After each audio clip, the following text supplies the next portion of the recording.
changes they are desperately longing for. On this side of the House and in this seat, we will remember those who carry the buckets. Merci. The honourable member for Etobicoke North.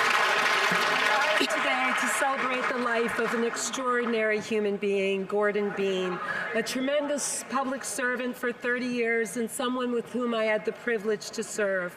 Gord left us far too soon, but not before teaching those whose lives he touched what it means to love, serve, and be a friend. Gord lit up every room he entered and was the friend that everyone only dreamed of having. He was the most selfless person I ever met. Even during the last 2 months, there was never a thought for himself, only worries about those whom he would leave behind. Gord lived his life to make life better for others, and he did.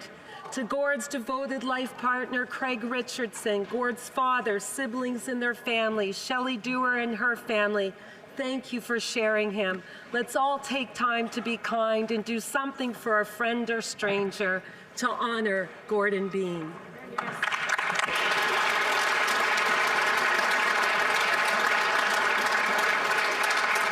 The honourable member for West Vancouver, Sunshine Coast, Sea to Sky Country. Merci, Monsieur le Président. Thank you, Mr. Speaker. Our communities play a key role in protecting our environment and fighting climate change. I'd like to commend the District of Squamish for taking a leadership role in the climate emergency by supporting the national and constitutional price on carbon that our government has introduced. And this is through its participation as an intervener in the Supreme Court of Canada.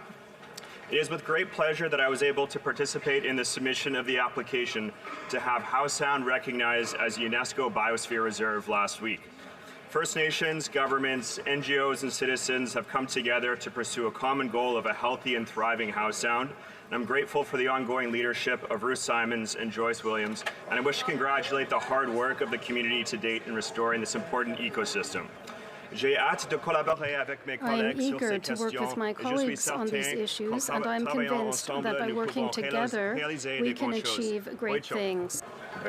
The honourable member for Barrie Innisfil. Mr. Speaker, the residents and businesses of Barrie Innisfil have always come to the aid of families, seniors, and the vulnerable in our community at Christmas.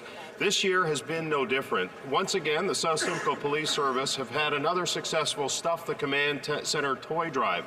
With food bank use increasing, Pastor Howard and Beulah Courtney of the Innisfil Food Bank are doing whatever they can to help families have a magical Christmas dinner, and close to 5,000 pounds of food was recently delivered to the Barrie Food Bank by Barrie Ford, Barrie Chrysler, and 400 Chrysler. But this year has been challenging for a couple of Christmas campaigns. Barrie and District Christmas Cheer, which helps 1,700 families, is a far cry from its $250,000 target, and the annual Salvation Army Kettle Drive is also struggling to meet its fundraising goals this season. I know the residents of Barrie Innisfil will come through. To everyone working to help those less fortunate, thank you for showing us what Christmas is about. And from my family to yours, a very Merry Christmas, a happy, healthy, and prosperous New Year. L'honorable député d'Orléans. I would like to take this opportunity to thank the residents of Orléans for giving me their trust on October 21st. I am honored to represent them here in this House. Mr. Speaker, on November 30th, I had the pleasure of participating in this year's annual Santa's Parade of Lights for the first time as a Member of Parliament for Orléans. Santa's Parade of Lights was attended by nearly 130,000 people who lined St. Joseph Boulevard, which we proudly call the heart of Orleans. The parade, organized by the members of the Ottawa Professional Firefighters Association, led by Bob Rainbow and Ken Walton, raises money and toys for the Firefighters Help Santa Toy Fund. Congratulations, félicitations to all participants and volunteers who helped make this year's parade such a huge success. Honourable member for Prince George Peace River, Northern Rockies. Thank you, Mr. Speaker. Something historic happened this week in my home province of British Columbia. History was made when Harbour Air founder and CEO Greg McDougall completed the world's first flight for an all-electric commercial plane. In the air for less than 10 minutes, Greg said after the flight that the retrofitted float plane wanted to fly. With the potential to fly about 160 kilometers before it needs to be recharged, the retrofitted de Havilland Beaver proves that commercial electric flight is possible. and we can proudly say we did it first in BC. Congratulations to Greg and everyone at Harbour Air and its partner, Magix, for this milestone achievement. Congratulations, Greg. Hear, hear. The honourable member for Dauphin, Swan River, Nipawin. Mr. Speaker, it's a tremendous honor to rise in the House for the very first time to thank the very many people that got me here. Firstly, thank you to the constituents of Dauphin, Swan River, Nipawin for placing their trust in me. It is a privilege to take this seat to represent you, and I will never forget who I'm working for. Thank you to my family, to my kids, Hannah and Mike, and especially to my wife, Lee, for the dedication and for their support. As a farmer and an eternal optimist, I hope to achieve real results in this Parliament. I pledge to stand up for our farmers and the communities they support, to constantly advocate for the residents of my riding, and defend the rural way of life. It is to what the constituents deserve. Thank you, Mr. Speaker.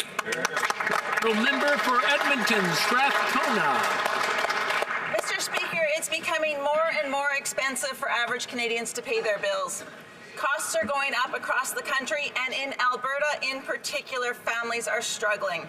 Car insurance rates have gotten more expensive, electricity bills are higher, and just this week, parents are learning that they will have to pay out of their own pockets for their kids to ride the school bus.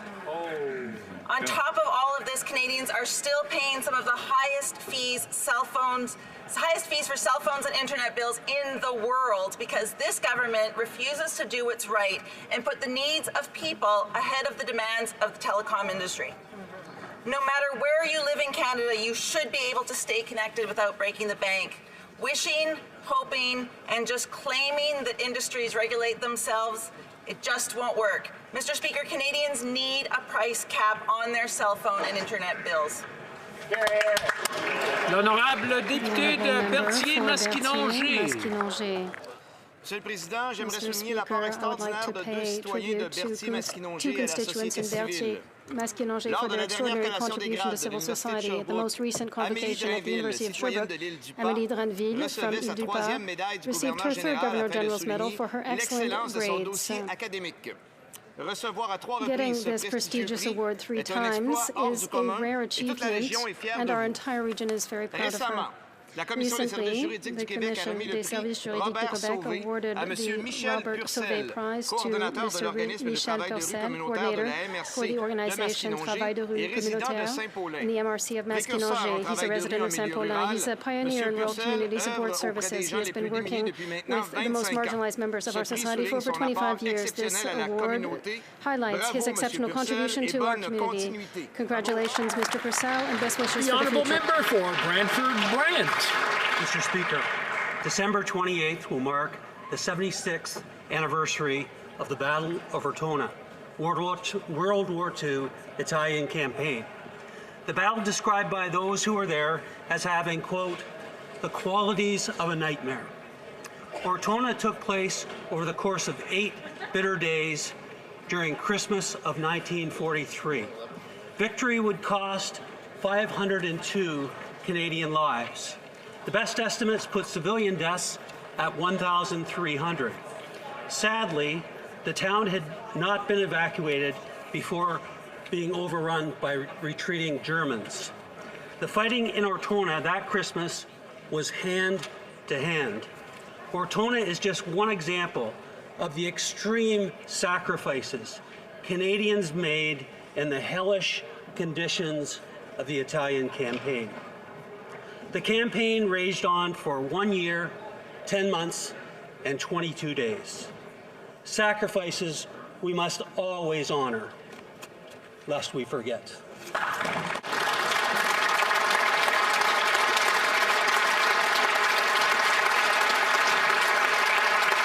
Honorable député de Montréal. Member for Montréal. Thank you, Mr. Speaker. 'Twas the last singing week before Christmas. And who knew that Cuzner's Christmas poem tradition would be assumed by a Jew? But Whether we light the menorah or a big Christmas tree, parliamentarians are asking for presents. On that, we agree. For our Conservative colleagues, I know today has been a shock. In the spirit of the holidays, I'll go straight to the block.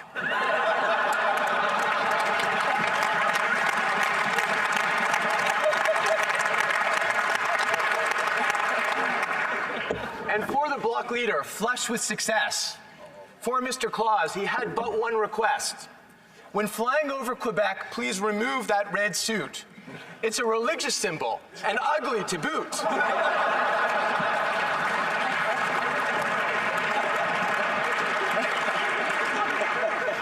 For the NDP, pharmacare was on the list. It's supported by the government, so they've requested a twist. They asked Santa, who was known for passing out candy, to put dental care on the agenda. Wouldn't that be dandy? And when it comes to our PM, we know what he wants, all being equal. No more hot mics, and a new Star Wars sequel. So I wish all members some holiday cheer. Enjoy your family and friends and maybe some beer. And when we come back in January, let's see the light. Let's work together for Canadians and let's get it right.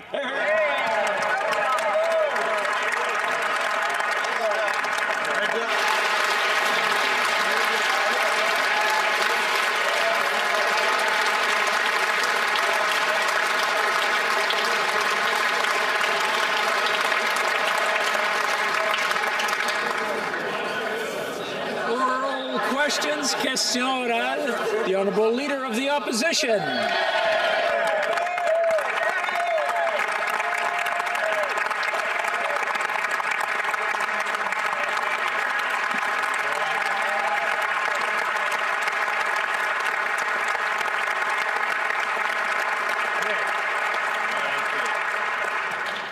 Mr. Speaker, last month, 71,000 Canadians lost their jobs. Now, this is shocking when you compare it to the 266,000 jobs created in the same month in the U.S. Broken down by sector, the story gets even worse. Natural resource jobs in Canada decreased by 3%, while they grew by 15% in America. Manufacturing job creation in the U.S. is more than double what it is in Canada. Will the Prime Minister admit that he is creating the conditions for a made-in-Canada recession? The Honourable Minister of Finance. Mr. Speaker, first let me start by recognizing the Honourable Member's service to this House and to his party and hope that he has many more years doing that.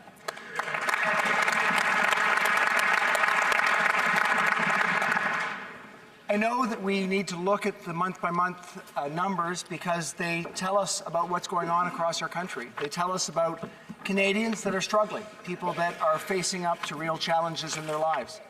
Our goal is to continue investing. We know that the program we've done over the last 4 years has created, together with Canadians, over 1 million new jobs. So we're going to continue to invest to make sure we deal with the challenges across our country, improving the situation for Canadians. Honourable Leader of the Opposition. Le programme ne fonctionne pas, Monsieur le Président. But the plan is not Premier working, ministre Mr. a chassé 56% des investissements scared off étrangers 56% of foreign direct investments. $100 milliards de projets $100 billion in energy projects were cancelled. Canadian companies are forced to close and sell their equipment to American companies, who then pursue the operations. It seems like this Prime Minister is doing more to create jobs outside of the country than inside the country. Our country needs to focus on jobs and growth again. Will the Liberals present an economic update this week? Le ministre des Finances. C'est très important d'avoir une approche pour l'économie et c'est très important de donner aux Canadiens et Canadiennes information au sujet de notre situation fiscale. On va avoir une annonce dans les prochaines journées.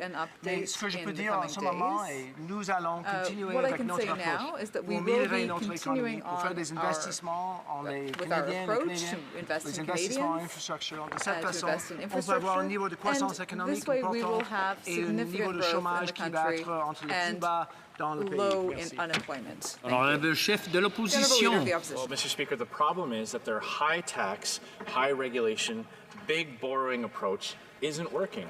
It may be creating jobs in other countries. Foreign direct investment into Canada has fallen by 56% since this government came to power. Over $100 billion of investment in the energy sector has been cancelled. And 5 G8 countries have a significantly lower unemployment rate than does Canada, including Japan, Germany, the US, the UK, and even Russia. Will the Prime Minister abandon this course of action? The Honourable Finance Minister. Mr. Speaker, let me start by acknowledging that we do need to continue to focus on how we can ensure the economy does well. Our approach has been to make investments in our economy, and that approach has clearly been working. We've been able to have a higher level of growth than we would have had otherwise. We are expected next year to have among the highest levels of growth in the G7 countries. And of course, we're going to continue to invest across the country to make sure that we have strong employment all across the country, including in those regions of our country that are experiencing particular challenges. Member for Aurora Oak Ridges, Richmond Hill. Monsieur le Président, hier, l'opposition officielle a yesterday the official opposition was finally briefed on the new NAFTA after it was signed. And we still have a lot of questions, more questions than answers. We have a lot of concerns about the aluminum, automotive, and agricultural sectors. The Prime Minister would love for us to ratify this agreement without any real scrutiny. When will the Liberals publish impact assessments for this new NAFTA? Honorable Vice-Premier Ministre. Honorable Deputy Prime Minister. Mr. Speaker, let me be very clear. This agreement puts an end to the existential threat that our country was facing from the time Donald Trump first threatened to rip up NAFTA. That was a real issue for our economy and our country. We avoided that threat. For Canada, the only step left is to ratify this agreement. Endangering the ratification of the new NAFTA would mean playing partisan politics. L'honorable député d'Aurora Oak Ridges, Richmond Hill. Mr. Speaker, we're asking for the economic impact analysis so we can make an informed decision. While the Prime Minister's undiplomatic behavior at Buckingham Palace is providing comedians with new skit material, for Canadians this is no laughing matter. The relationship between Canada and the United States is crucial. Canada's foreign policy, domestic defense policy, and trade partnerships are all shaped by historically strong and positive relationship with the United States. What will this Prime Minister do to regain a sense of trust and partnership with the President of the United States so that Canada's interests are defended? The Honourable Deputy Prime Minister. Mr. Speaker, I'll tell you what our Prime Minister will do and what he is already doing, and that is get a modernized trade deal with the United States, our neighbor and most important partner, ratified. And I must say, we are in a minority parliament. We are aware of that. And so this is a responsibility, and let me say it is a grave historical responsibility of every member of this House. Honorable député de Belleuil-Chambly. Merci, Monsieur le Président. Thank you, Mr. L'acier est protégé, pas l'aluminium. Steel is protected, but aluminum is L'aluminium not. est produit au Québec, l'acier en Ontario. And steel in Ontario. Encore une fois, Ottawa a bradé Once again, les intérêts de l'économie du Québec au nom des intérêts supérieurs du Canada. Les travailleurs de l'aluminium ont été abandonnés, comme les producteurs de lait avant eux, comme l'avaient été les producteurs fromagers, comme les travailleurs, les employés de Rona, les travailleurs forestiers, nos créateurs, les gens de nos chantiers maritimes, et on en passe. Est-ce qu'au lieu de nier une évidence que tout le monde reconnaît, le gouvernement peut offrir une réelle protection aux travailleurs des régions du Québec? L'honorable vice-premier ministre. Monsieur le Président, notre gouvernement est résolu dans sa défense du secteur d'aluminium et des travailleurs dans le secteur. Nous nous sommes battus pour une levée totale des tarifs américains American tariffs on aluminum lifted completely. Only Canada and Mexico were able to do that. When the new NAFTA is ratified, we will have a guarantee of 70% of North American aluminum in North American-built cars. Previously, that was 0%. We need to get this deal ratified. The honourable member for Belleuil-Chambly. Il semble y avoir que le gouvernement qui croit encore cette fable, Monsieur le Président. Le nationalisme économique sert bien les Québécois et les travailleurs du Québec, que le gouvernement, par contre, sacrifie au nom des intérêts supérieurs du Canada. Et le premier ministre répète jusqu'à ce qu'on ne l'entende plus, il a protégé les travailleurs de l'aluminium. C'est vrai, il a protégé ceux de la Chine, de l'Inde et de la Russie. Le premier ministre réalise-t-il qu'il invite carrément les alumineries à renoncer à leurs investissements au Québec et à plutôt investir en Asie avant de ramener leur acier sous le nez des travailleurs de la Côte-Nord de Bécancour et du Saguenay-Lac-Saint-Jean? Bravo! Honorable vice-premier ministre. Monsieur le Président, c'est très important. It's very important. This is a very important moment for the House. And it's important to talk about facts and reality. The reality is that this modernized agreement will provide benefits to the aluminum sector. It will provide gains to Quebec and to all Canadians. This is no time for partisanship. This is a time to defend the national interest. L'honorable député de Burnaby-Sud. Monsieur le Président. Mr. Speaker, hier, tous les parlementaires étaient d'accord que le gouvernement doit accepter la décision du tribunal et arrêter la discrimination des enfants autochtones. Ça veut dire que le gouvernement doit suivre les ordonnances, arrêter de suivre les enfants dans les cours de justice. Et ça veut dire aussi que le gouvernement doit s'assurer que les enfants et les familles ne témoignent pas dans les cours de justice. Donc, ma question pour les libéraux, est-ce que le Premier ministre va maintenant arrêter de poursuivre les enfants autochtones dans les cours de justice? Honorable ministre au service des Autochtones. Nous devons indemniser les enfants des Premières Nations qui ont subi le préjudice en raison des politiques antérieures gouvernementales. Nous cherchons une solution qui est globale, juste et équitable. C'est pourquoi j'ai demandé à mon sous-ministre d'adjoindre avec les personnes impliquées dans le TDCP et celles impliquées dans le recours collectif Mouchoum afin d'élaborer la meilleure méthode possible qui inclut tous les enfants touchés. Notre engagement à mettre en œuvre d'autres ordonnances de la TCDP ou à réformer les services à l'enfance et à la famille ne change en rien. Ce travail se poursuivra. Honorable député de Burnaby-Sud. Mr. Speaker, that's not good enough. Indigenous kids and their families have sent a clear message. Stop taking us to court and stop discriminating against us. It's pretty simple. And the thing is, Mr. Speaker, the tribunal decision didn't just say that the government discriminated Indigenous kids. They said it was willful, it was reckless, and the result is kids are dying. So the question is very simple. The whole House agreed to follow the tribunal's decision. Will this government respect basic human rights and stop taking Indigenous kids to court? Hear, hear, hear. The Honourable Minister for Indigenous Services. Again, today, Mr. Speaker, we are in full compliance with all of the CHRT's orders to address all the overrepresentation of First Nations children in care. We've almost doubled funding to Child and Family Services with over 483,000 Jordan Principles requests that have been approved. And we agree that the most recent orders for compensation for First Nation children harmed by government policies must be respected. What the CHRT has asked parties to do is to sit down and work out what exactly the compensation will look like. And that's exactly what we're doing, Mr. Speaker. Well, member for Durham. Mr. Speaker, the Deputy Prime Minister is very well known for her support for the international rules-based order. In fact, she once told this House that it was absolutely essential for Canada's interest to make sure we stand up for a rules-based order.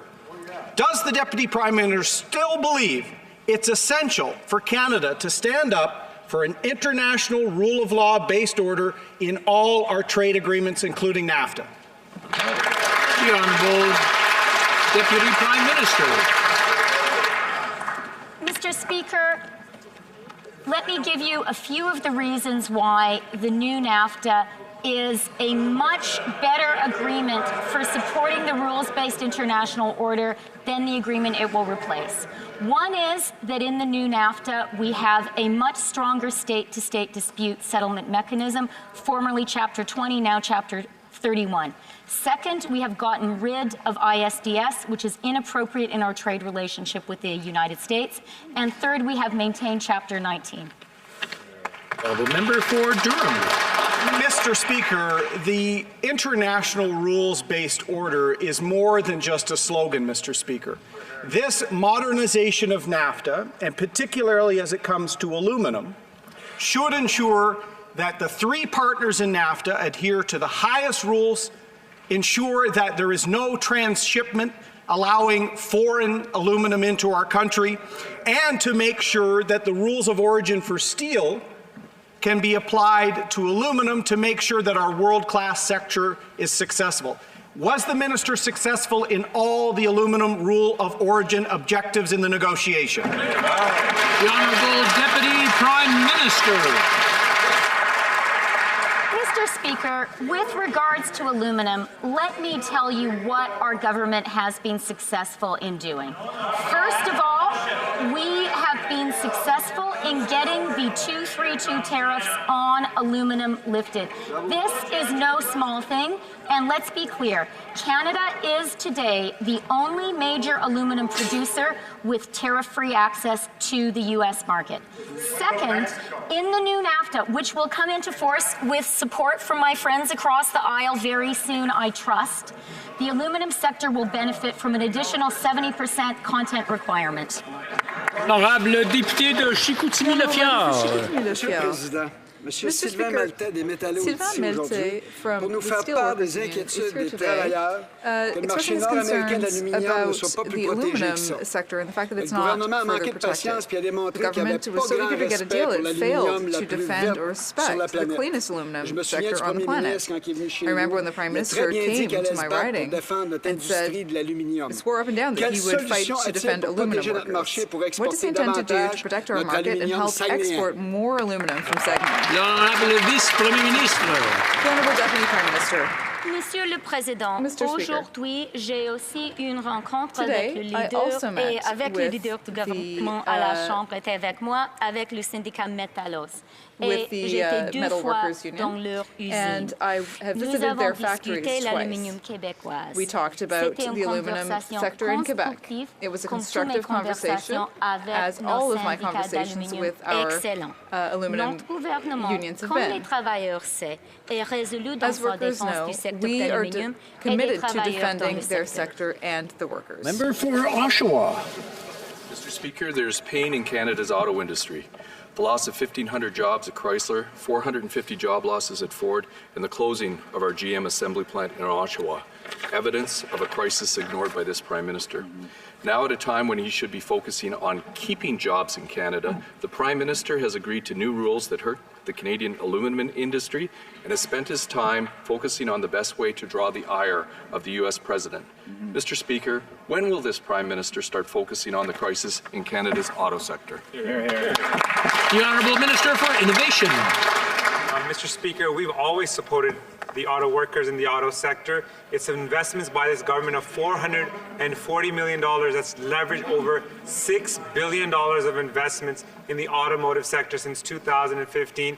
And in the first 3 years of our mandate, we've seen the creation of 10,000 new jobs in the automotive sector because we turned the corner, as opposed to the Conservative government. In their first 3 years, they lost 20,000 jobs before the recession even hit. And with respect to the new NAFTA, the rules of origin will provide more opportunities for Canadian supply chain because more of those parts will be sourced locally.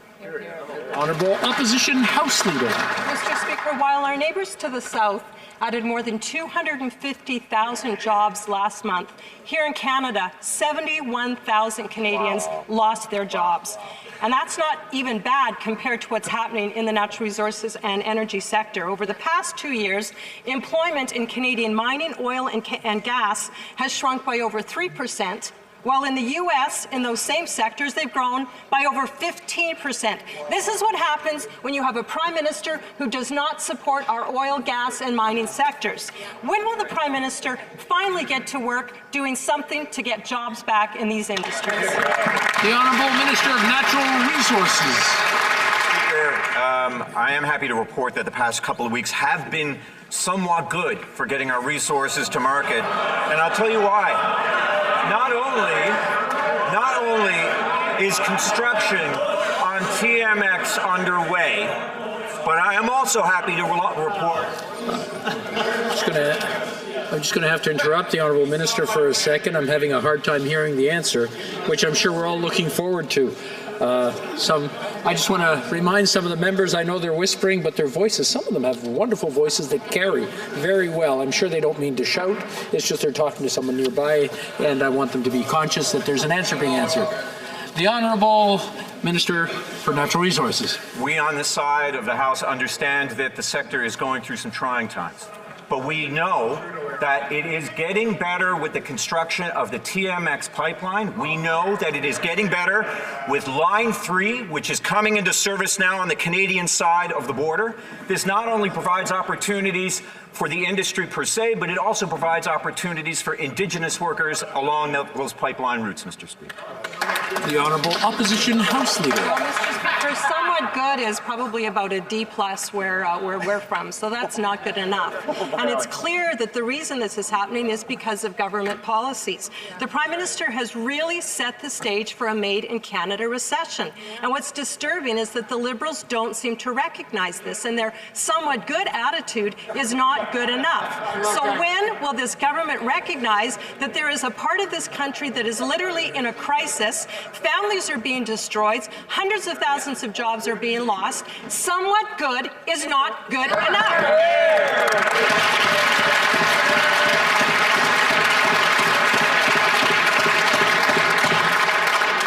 The Honourable Minister of Natural Resources. Mr. Speaker, I acknowledge that somewhat good is not good enough, but I would ask then, Mr. Speaker, if a government was not able to get TMX built, and if a government was not able to get Line 3 completed on the Canadian side of the border, what grade do you give that?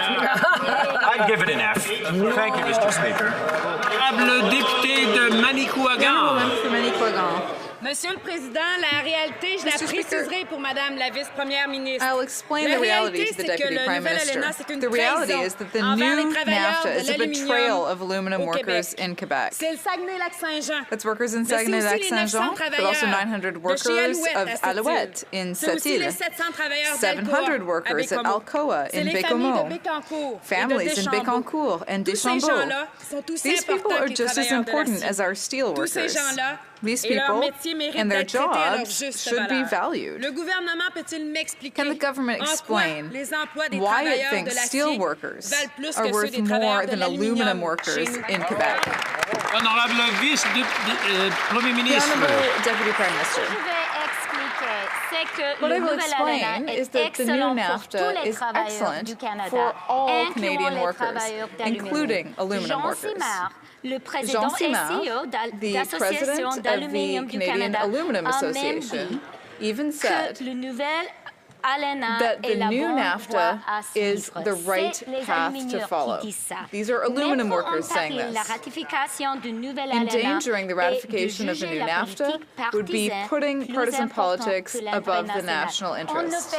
That's not what we're doing in our government. L'honorable député d'Avignon, la Métis Matin, Matapédia. Mr. Speaker, the government claims that Quebec's interests and climate change are its priorities. When the Bloc moved to add respecting Quebec's environmental laws to the throne speech, something that was explicitly requested by the Quebec government during the election campaign, well, both the Liberals and Conservatives voted against that. And yet, Mr. Speaker, when it comes to the fight against climate change, it's essential to ensure that we have the most stringent environmental laws possible.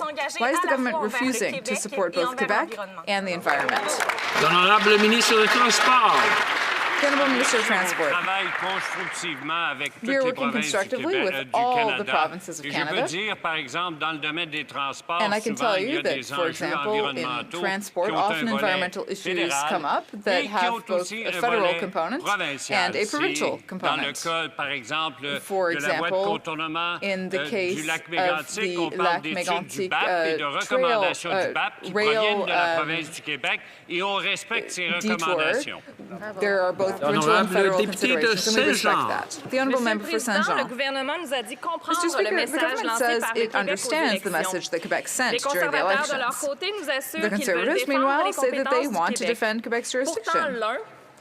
But both of them voted against adding Quebec priorities to the throne speech. They voted against respecting Quebec's environment laws, against protecting supply management, against increasing health transfers. Mr. Speaker, how can the government justify this decision when it voted against Quebec's interests once again? Honorable Leader du gouvernement dans la Chambre. The Honourable Government House Leader. Mr. Speaker, there are 35 proud Quebecers sitting on this side of the House who have been working every day with the government of Quebec, with different municipalities in Quebec, and whether it comes to infrastructure projects or environmental projects or the new Champlain Bridge toll, all of the investments that we've done. You know, we do this because we care about the interests of Quebec and Quebecers. The Honourable Member for Carleton. On sait déjà que le Canada a perdu 71 000 Well, Canada has lost 71,000 jobs in November. We also know that there was a 13% increase in the insolvency rate. Half of Canadians are only $200 away from insolvency. And now we've learned that the default rate for non-mortgage related debts has hit a record in recent months. Faite au Canada. Is this or is this not the necessary conditions for a recession? The Honourable Minister of Finance. Mr. Speaker, 4 years ago, we had a very low rate of economic growth. We had a very high rate of unemployment. So we decided to make investments in families and in infrastructure. Now we have an economy that is growing.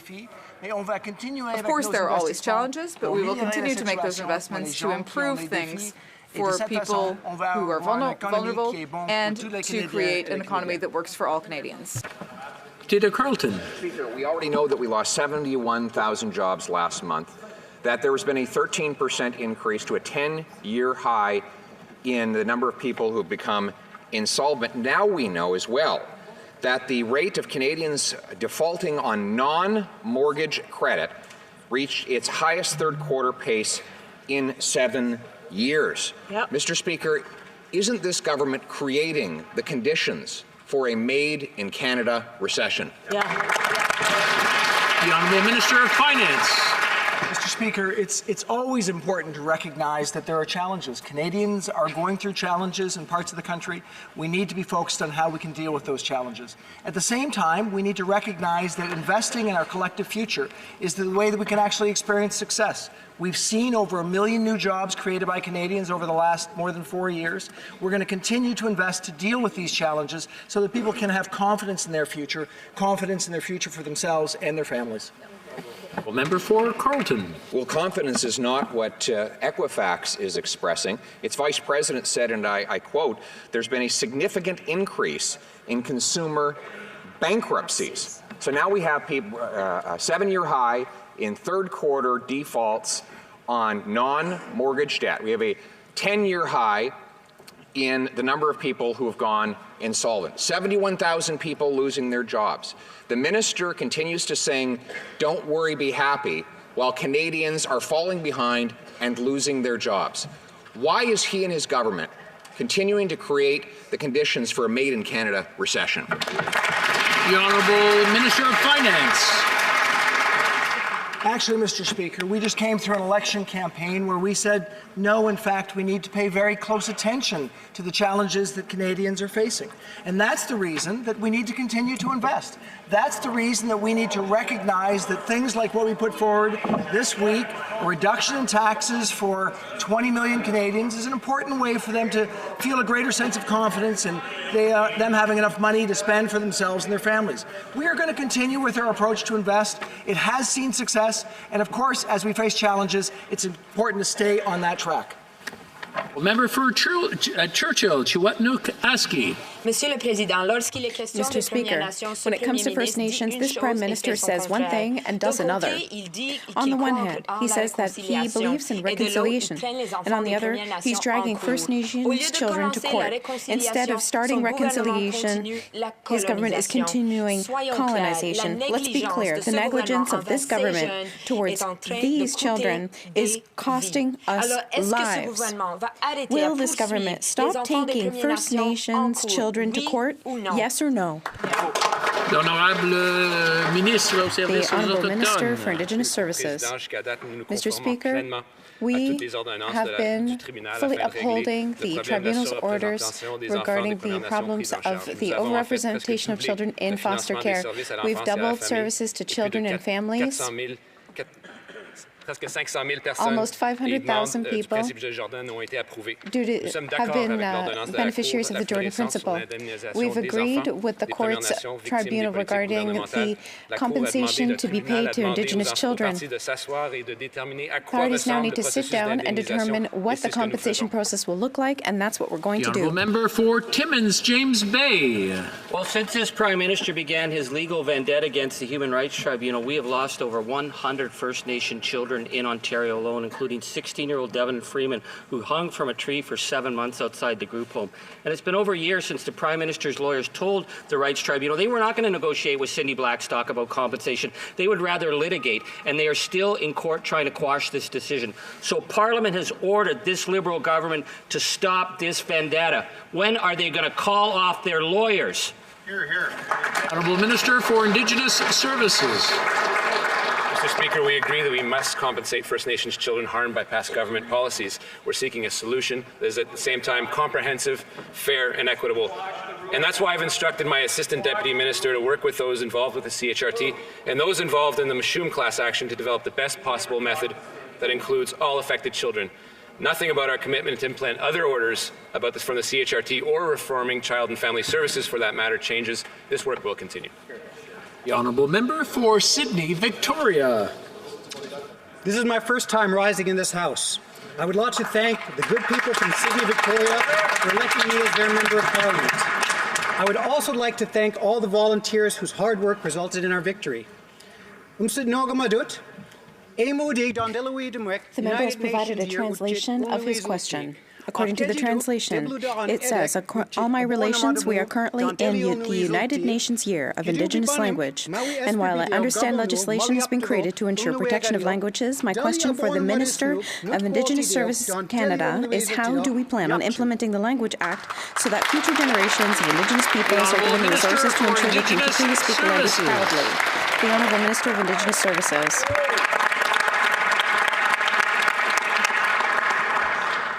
According to the translation provided, the Minister has thanked the member for his question. With those who know best how to revitalize their languages, Indigenous peoples and teachers. And we're doing so by providing $337 million over the next 5 years for Indigenous languages and $1,500 per year for each K-12 First Nations student as part of the new co-developed education funding policy. This government is firm in its resolve to support Indigenous languages. L'honorable député de Montmagny-Lislet, Kamouraska, Rivière-du-Loup. Mr. Speaker, although 35 of their MPs were elected in Quebec, the Liberals haven't responded to any of Quebec's demands in the throne speech. No single tax return, no commitment for the third link in Quebec's regions, nor any will to grant more autonomy with the immigration system. One wonders what kind of agreement the government concluded with the Bloc for it to support the throne speech so quickly. L'honorable ministre des Transports. The Honourable Minister of Transportation. Thank you, Mr. Speaker. There were no discussions in the hallways. The throne speech, as you know, is a document that talks about the broad themes that this government wants to implement. The details will come, the projects will come, and at that time, the opposition may judge us. L'honorable député de The honourable member for Lévis-Lobinière. Mr. Speaker, we, the Conservatives, truly care about the interests of Quebec's nation, and we will work tirelessly so that Quebec remains strong in a united Canada. Mr. Speaker, in the Bloc Québécois' eagerness to support the Liberals' throne speech, 3 of Quebec's demands were forgotten: a single income tax return, more autonomy for immigration, a third link between Lévis and Quebec. Mr. Speaker, where are the Liberal MPs and the Bloc Québécois MPs when it's time to work in Quebec's best interests? The Honourable Minister of Transportation. We're here. There's 35.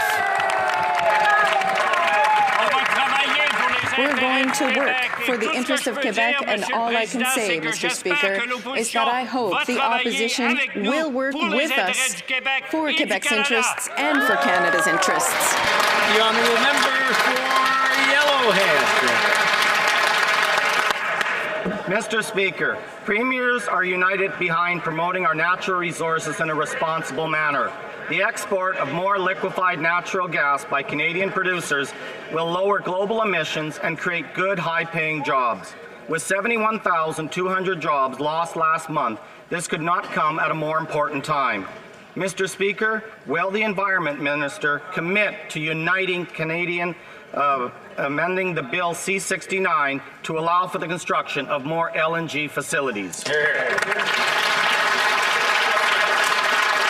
The Honourable Minister of Natural Resources. Mr. Speaker, just to remind you, LNG Canada represents the single largest private sector investment in Canadian history. It's a $40 billion investment that is going to create 10,000 jobs at the height of construction and hundreds of millions of dollars in construction contracts for Indigenous businesses, all while having the lowest carbon intensity of any large-scale LNG facility in the world and helping to reduce coal plant emissions in Asian markets. Thank you, Mr. Speaker. The Honourable Member for Langley, Aldergrove.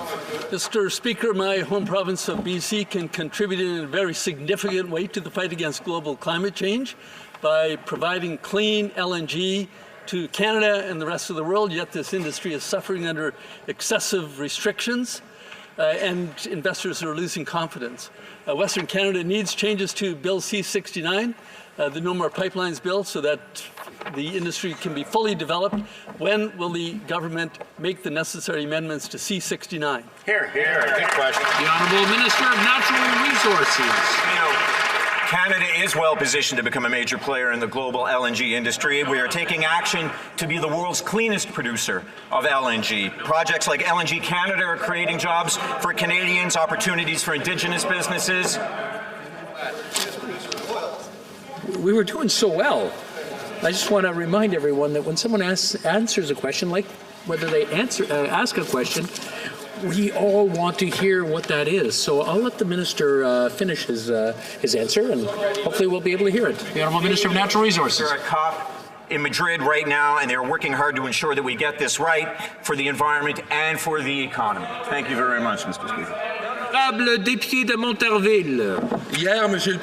Yesterday, Mr. Speaker, Raif Badawi started a new hunger strike, another hunger strike to call the world's attention to his unfair imprisonment in Saudi Arabia, another hunger strike to draw Canada's attention, which has left him to languish in prison for 7 years, another hunger strike, which is going to further accentuate the worries of his wife, Ensaf Haidar, and their children.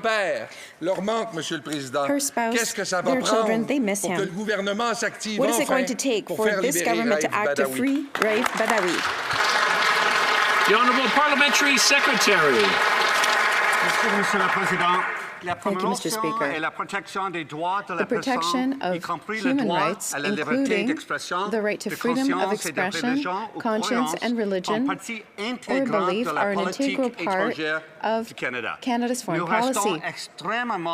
We remain extremely concerned by Raif Badawi's case. At the highest levels, we have repeatedly called for clemency to be granted.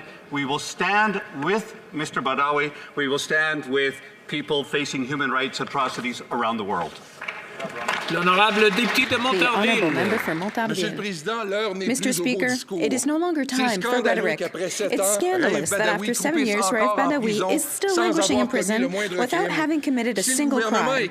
If the government can sit down and work with Saudi Arabia at the G20, if it can sit down with Saudi Arabia to do business, including to sell it weapons, it can certainly sit down with Saudi Arabia and demand that Raif Badawi be freed.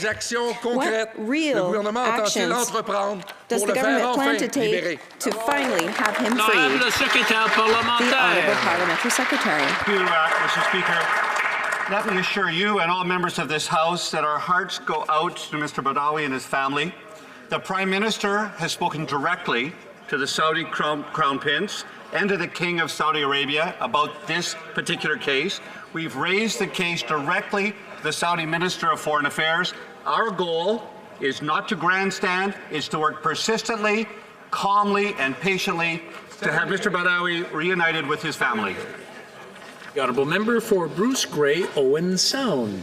Mr. Speaker, as this is my first time asking a question in the House, I'd be remiss if I didn't first thank the constituents of Bruce Grey, Owen Sound, giving me the pleasure of continuing to serve Canadians and serve them. I was very disappointed last week while listening to the throne speech to hear very little mention of rural Canada and our critical and diverse agricultural sector. That's right. Ontario farmers are suffering from a lack of processing capacity and their inability to sell fed cattle to the United States. The government missed a critical deadline to apply to the World Organization for Animal Health for negligible risk status. Why? Good question. Honourable Minister d'Agriculture. Honourable Minister of Agriculture. Thank you, Mr. Speaker. We understand that the closure of a meat processing plant in Ontario has significant impact on our cattle producers, but we cannot compromise on food safety. Our government is working with the industry and with the province of Ontario to find short-term alternatives and to see how the meat processing capacity can be increased. Number 4, Battle River Crowfoot. Mr. Speaker, Battle River Crowfoot is proud to produce some of the best beef in the world. Yet we are still recovering from the BSE crisis that nearly devastated the industry a decade and a half ago. However, on this road to recovery, it was dealt a significant setback when the Liberals missed a simple deadline to apply to the World Organization for Animal Health for negligible risk status. Alberta ranchers are suffering due to this Liberal mistake. Can the Minister of Agriculture please explain to the Canadian beef industry simply why this deadline was missed? The Honourable Minister of Agriculture. Will always stand up for ranchers and farmers. We know how important it is for the beef sector to be granted negligible BSE risk status. The Canadian Food Inspection Agency is working with the beef sector to develop a strong submission to the World Organization for Animal Health for spring 2020. Thank you, Mr. Speaker. Honourable Member for Chatham-Kent Leamington. Mr. Speaker, as this is my first opportunity to rise in this House, I would like to thank the residents of Chatham-Kent Leamington for the opportunity to serve. Mr. Speaker, the Liberal failure to apply for the negligible risk status with the World Organization for Animal Health last July was a shocking sign of incompetence. Because of this ridiculous misstep, Canadian fed cattle cannot be sold into the U.S. market. Why then did the Prime Minister reappoint the same agricultural minister after she missed an application deadline that is costing our Canadian farmers dearly? The Honourable Minister for Agriculture. Thank you, Mr. Speaker. Our government will always stand with our ranchers and farmers. We know how important it is for the beef sector to be granted negligible BSE risk status. The Canadian Food Inspection Agency is working with the beef sector to develop a strong submission to the World Organization of Animal Health for spring 2020. Thank you, Mr. Speaker. I just want to remind the honourable members, whether they're making a statement or whether they're shouting across the hall, certain words should not be said in Parliament. I'm sure that the honourable members don't want to be pointed out, but I just want to remind everyone there's certain words that are borderline and they are somewhat offensive. The honourable member for Whitby. Thank you, Mr. Speaker. As this is the first time for me to rise in this House, I want to thank the residents of Whitby for electing me. Mr. Speaker, this government's Canada Child Benefit is the most innovative social policy in a generation. It's put more money, tax-free, in the pockets of 9 out of 10 families, and it's helped lift nearly 300,000 children out of poverty. Could the Minister of Families tell the House how this government will build on the success of the CCB and continue to provide assistance to parents and children who need it most? The Honourable Minister. Mr. Speaker, I want to thank the Honourable Member from Whitby for the question, and I want to take an opportunity to really congratulate him for his election to this House. Our government introduced and increased the Canada Child Benefit precisely to help families meet the rising costs of raising children. That is why we also recognize that there is more work to do in this issue, and that is why we will be boosting the Canada Child Benefit by an additional 15% for kids under the age of 1. This will ensure that up to $1,000 more will go directly to families when they need it the most. The Honourable Member for Stormont Dundas, South Glengarry. Mr. Speaker, residents in Eastern Ontario have been waiting more than 6 months for an answer from the federal government on key infrastructure dollars. Back in July, several projects like the Morseburg Streetscape project and the Kemptville County Road 43 widening were approved by the Ontario government. With no reply from this government, another construction season has been lost to get shovels in the ground. When will the federal government's dither and delay approach end so municipalities in rural Eastern Ontario can get these projects built? The Honourable Minister for Women's Services. Mr. Speaker, our government will always stand with Canadians, particularly those in small rural communities, to ensure that they maintain the health and the vitality of their communities by investing in infrastructure. We are working closely with municipalities as well as provinces who are nominating initiatives. We have a small communities fund carved out in our infrastructure envelope worth $2 billion, and we look forward to connecting Canadians in smaller communities so that we can all thrive. The Honourable Member for Parry Sound, Muskoka. Mr. Speaker, in August, the Chief of Police for the City of Toronto shared the shocking news that over 300 people accused on firearms charges were walking free on bail. Free to terrorize the GTA. Mr. Speaker, criminals know the punishment does not fit the crime. They know they have a long list of rights and their victims have none. Why is the Liberal government putting the rights of criminals before the rights of their victims and innocent firearms owners in places like Parry Sound, Muskoka? The Honourable Minister for Public Safety. Mr. Speaker, we take the safety of all Canadians in every community very seriously, and that's precisely why our government's going to strengthen gun control. We're going to ensure that police and prosecutors have the tools and the resources they need to keep their communities safe. We're going to invest in kids and in communities to help them make better decisions. Mr. Speaker, we're taking real action. I'm having a hard time hearing the answer. I just thought I'd stop for a second and let it calm down. The Honourable Minister for Public Safety. As I said, Mr. Speaker, we're taking real action to deal with violence in all of our communities. We're taking action to keep our neighborhoods safe and to deal with gun and gang violence. We're taking real action to reduce rural crime, and we're taking real action to reduce violence against women and vulnerable people. Thank you, Mr. Speaker. for Elgin, Middlesex, London. Thank you, Mr. Speaker. Media are reporting that a public servant at the Department of Canadian Heritage was punished for criticizing the Prime Minister. Manjit Bains was sent in an interview that she was shocked when she saw the Prime Minister do blackface. She said it didn't make sense for anyone to do that, regardless of the year. When the interview was brought to the attention of her superiors, she was reprimanded. Can the government confirm if this media report is true? The Honourable Minister. The Honourable Ministre du Patrimoine Canadien. The Honourable Minister of Canadian Heritage. Thank you, Mr. Speaker. Our world-class public servants do incredible work for Canadians, and we thank them for their efforts. Employees at the Ministry of Canadian Heritage work under a specific set of rules stated in its Code of Conduct. This is in addition to the rules of the Public Service Commission set out for all civil servants, Mr. President. There's an ongoing grievance on this specific case, and we cannot further comment. Thank you very much. L'honorable député de Brome, Missisquoi.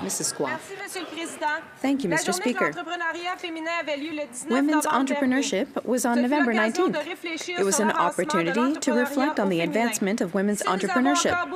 Although we still have a lot of work to do, the future is promising. 39% of new businesses created in 2018 were led by women. Can the Minister of Small Business and Export Promotion and International Trade share with this House progress made with the Women's Entrepreneurship Strategy? The Minister of Small Business.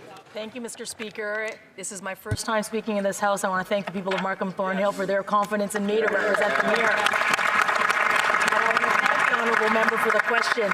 Our government is committed to the success of women entrepreneurs and women-led and owned businesses. It's why we invested $2 billion on the first ever women's entrepreneurship strategy.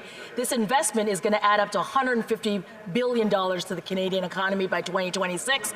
We are proud to double the number of female entrepreneurs, helping them export and to create more good jobs for middle-class Canadians. Thank you. The honourable member for Courtenay, Alberni. Mr. Speaker, on the West Coast, we are facing a wild salmon emergency with disastrous effects for our region. Historic lows in wild salmon returns and the near extinction of some iconic runs require urgent action from this government. The situation has been getting worse. We need new investment now for Pacific wild salmon habitat restoration, enhancement, and protection. Will the minister let Pacific wild salmon go the way of the Atlantic cod, or will she address this crisis with an emergency relief package? Will she act now, Mr. Speaker? The Honourable Minister for Fisheries and Oceans. Thank you, Mr. Speaker. And Mr. Speaker, as this is the first time I rise in this House, I want to thank the people of South Shore St. Margaret's for re-electing me. I'd also like to congratulate the honourable member across the way for his re-election. I look forward to working with him on issues that are important to all Canadians. Mr. Speaker, wild Pacific salmon is extremely important to our economy, to our culture in BC.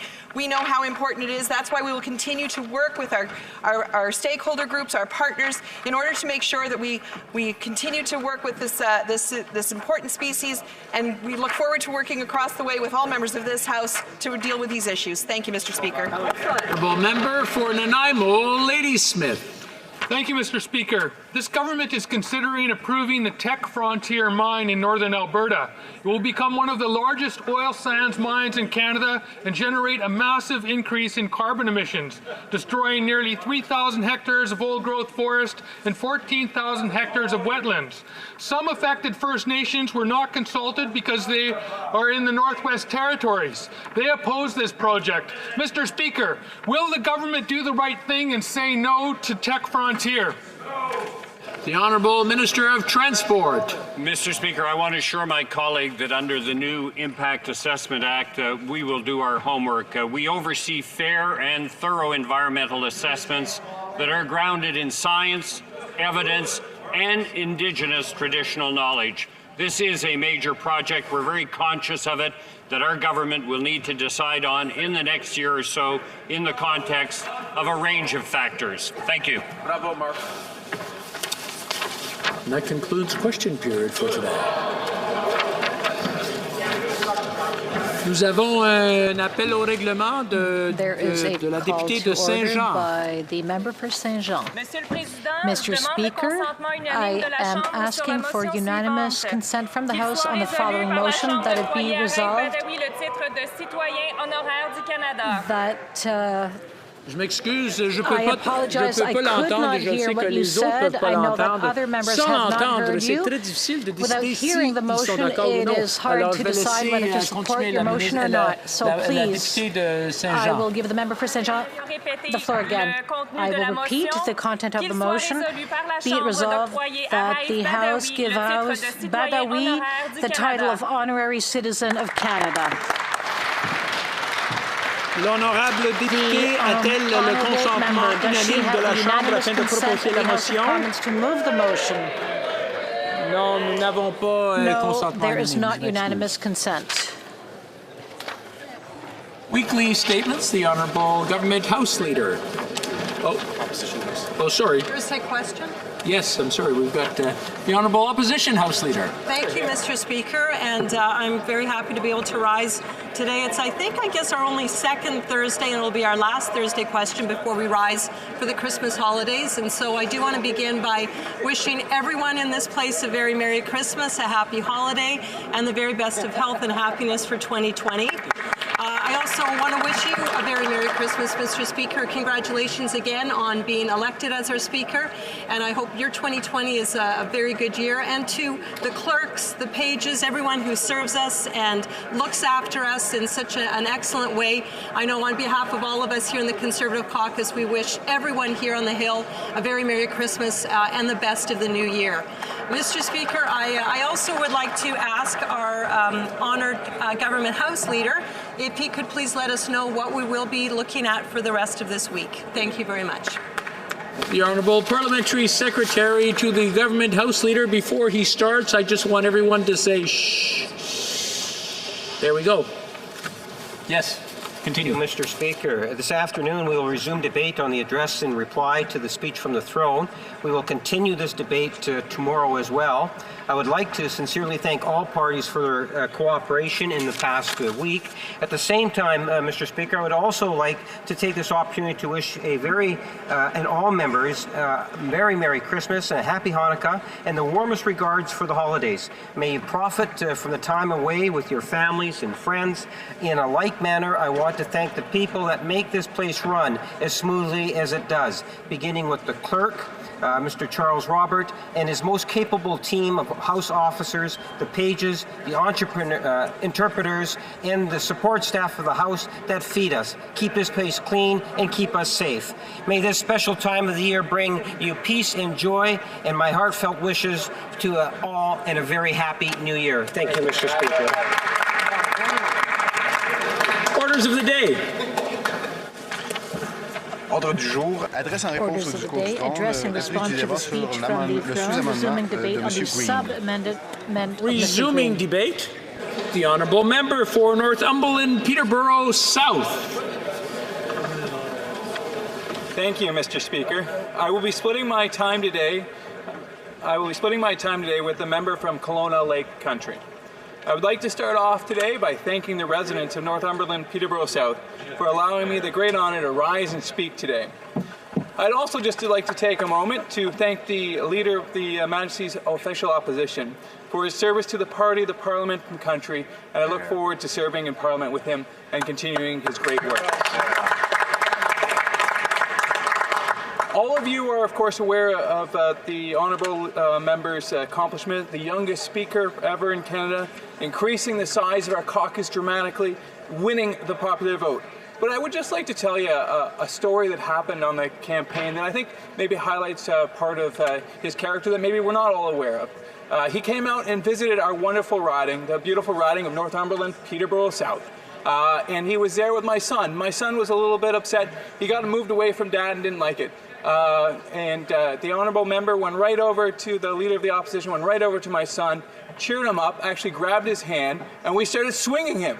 And we swung him once, and twice, and three, and he wouldn't let us stop. And you know, and the wild part was, whenever we went to any other political event, and I apologize for the breach in protocol here, though, is he would go, "Is Andrew Scheer going to be there? Is Andrew Scheer going to be there?" I am definitely the second most popular politician in my house, and so once again, I thank you from the bottom of my heart, the Leader of Opposition, for his great service for his country and what he did for my family personally. I would not be here without him. So I also, on a different note, I want to thank the Prime Minister for his conciliatory tone in the speech from the throne. However, to solve the issues, which are many that are facing today, change is going to require more than a change in tone. We need substance.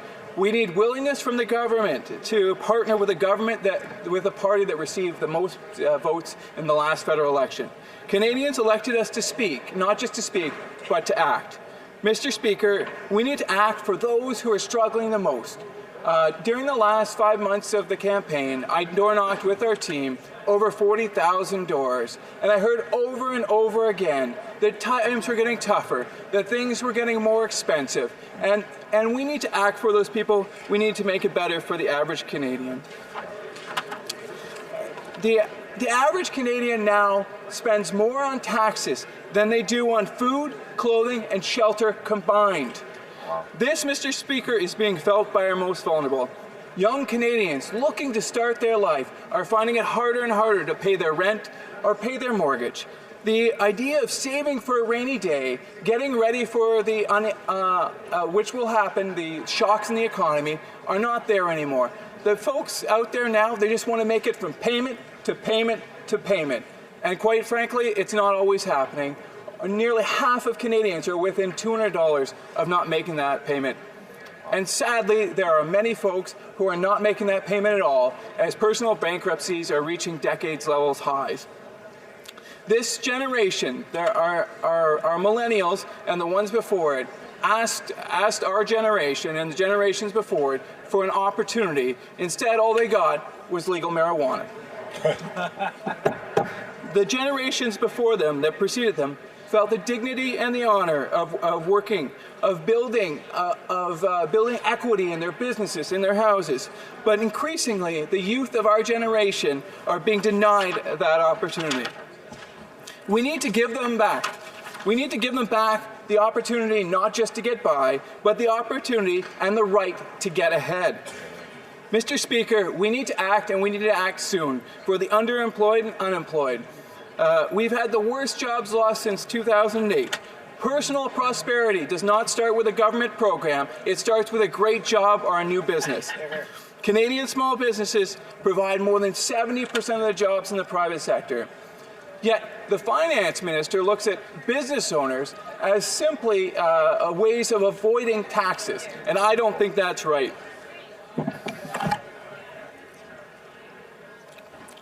And businesses in Canada, well, they're not optimistic about the future. Over the last 5 years, we've seen a 20% reduction in the investment in equipment and in plants.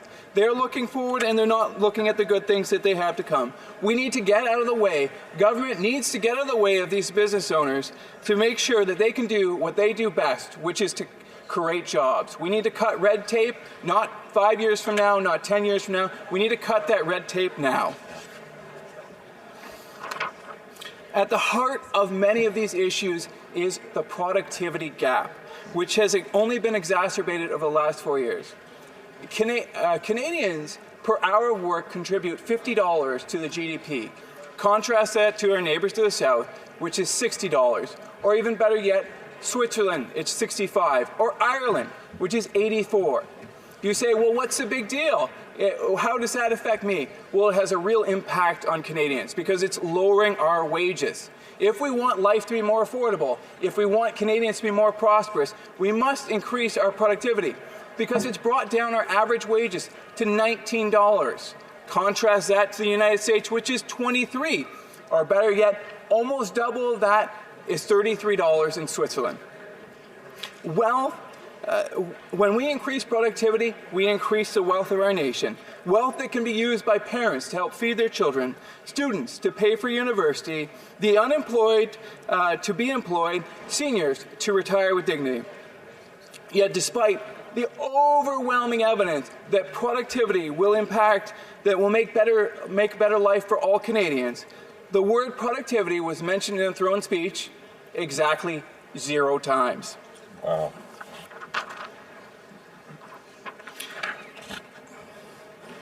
And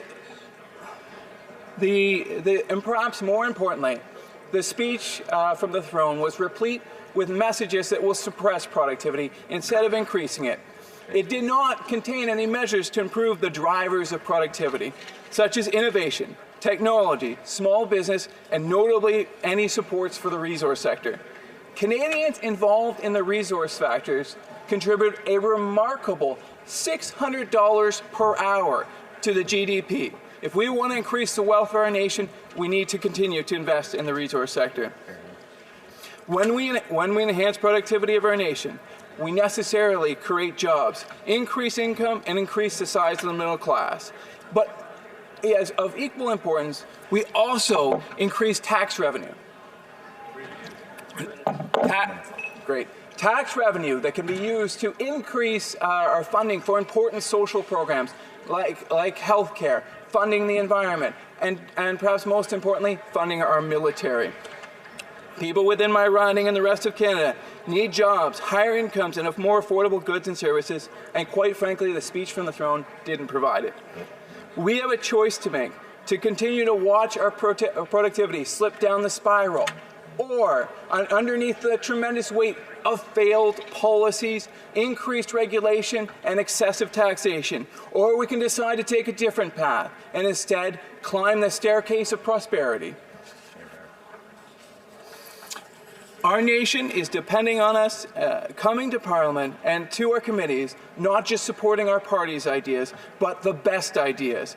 This is our reality. If we don't act together, if the government doesn't compromise with the party that won the most seats in the last election, we will further alienate our regions and drive a deeper wedge into our wonderful country. We will need more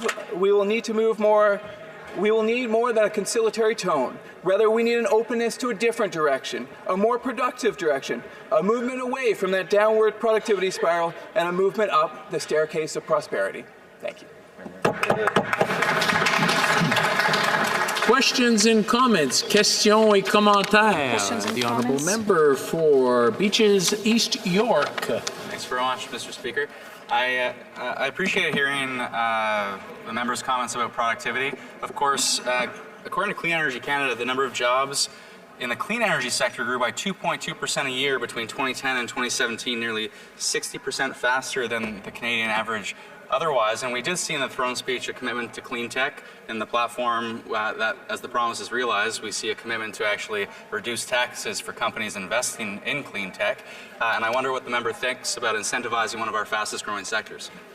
The honourable member for Northumberland, Peterborough South. Thank you, Mr. Speaker. And I would echo the honourable colleague's comments in that we need to reduce taxation and increase incentives and investments. However, we need to not just cherry pick. That's what the free market is for. The free market is the best way to choose the winners and losers. When government picks the winners and losers in our economy, we are ultimately all the losers. Questions and comments. Questions et commentaires. L'honorable député de Courtney Alberni. Mr. Speaker, thank you very much. I want to thank my colleague for talking about certainly working class people and jobs in the resource sector. Mr. Speaker, I live in British Columbia, where we've had the perfect storm. We've had a curtailment in the forest sector. We've had record low salmon returns. Our commercial fleet didn't even get fishing until the end of August. They're desperate. People are losing their homes and their houses.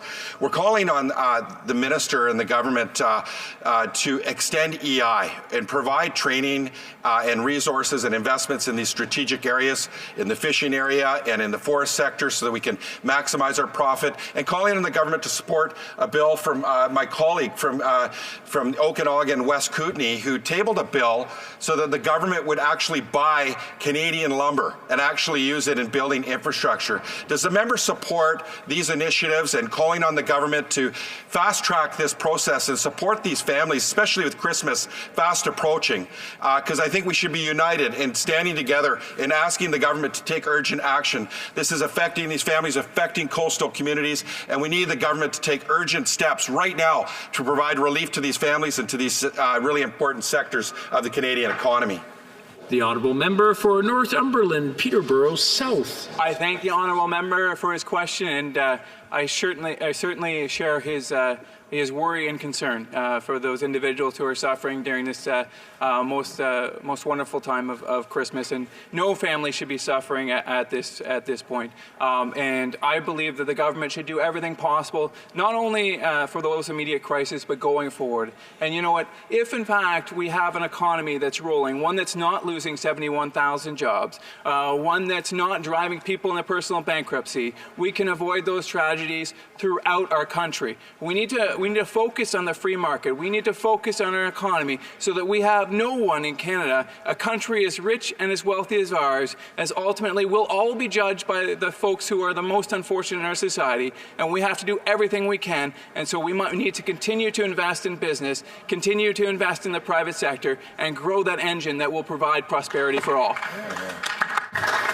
Questions and comments. Questions et commentaires. The honourable member for Yukon. Thank you. Thank you, Mr. Speaker. You're doing a great job. And thank the member. I appreciated the tone and positivity of his speech. I'm just going to quote a line from the throne speech. It says, "A majority of Canadians voted for an ambitious climate change now." And I'm just wondering what the member's plan would be for that if they were in government. The honourable member for Northumberland, Peterborough South. My apologies for the eagerness, Mr. Speaker. I'm still new at this. And so, yeah, we had the most comprehensive climate change plan ever introduced in Canada going into Canada. The reality is that climate change is a global problem, and it requires a global solution. We want to invest in technology, invest in clean tech, and we're for all the above when it comes to energy production. And so we believe that through the investment of technology, and I said this to many high schools throughout Northumberland and Peterborough South as I traveled around, you know what? The cure for some of our greatest ills may be in this room right now. And I'm hoping that there's in a university right now, or maybe it's University of Toronto or University of Ottawa, the solution is right there. I am so bold and so I'm looking forward to our future. I think it's so bright, and I look forward to great solutions coming forward, because ultimately we could shut down our economy today and that would not really meaningfully affect climate change. But if we develop at the University of Ottawa or the University of Toronto or York University, where I went to school, that technology that we could transport and export to China and to India, then we could really tackle the huge problem of climate change. Resuming debate, reprise du débat, the honourable member for Kelowna Lake Country. Mr. Speaker, I would like to thank the member from Northumberland, Peterborough South, for splitting his time with me. Mr. Speaker, I would like to thank the constituents of Kelowna Lake Country for putting their trust in me to represent them as their Member of Parliament. Thank you to all the donors and hundreds of friends, family, and volunteers who put in countless hours. Thank you to my husband and Larry Gray, my son Daniel Gray, my immediate family, and all of my friends. It was a family decision, and it was a huge family effort. Kelowna Lake Country is a wonderful mix of urban and rural, and we're one